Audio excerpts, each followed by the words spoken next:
Okay, Ron, let's take it. The Bible says, now a great sign appeared in heaven, a woman clothed with the sun, with the moon under her feet, and on her head a garland of 12 stars. Then being with child, she cried out in labor and in pain to give birth. Now, a lot of interpretations about this, but the Bible helps us out. Whenever we have these symbols, the facts of the Bible itself helps us out to know who it's talking about. Explain this. Well, there are some who have taken this to be Mary, because after all, Mary gave birth to the male child Jesus. But the problem with that is that the descriptions that we have of this woman do not fit Mary. We never see Mary described as having, being clothed with the sun and the moon under her feet and having a garland of 12 stars on her head. Nor do we see Mary going into the wilderness for an extended time to escape the persecution from Satan and the Antichrist. So that doesn't fit.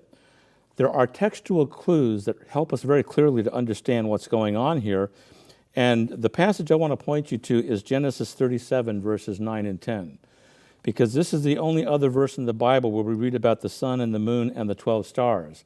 And in context, Joseph is having a dream.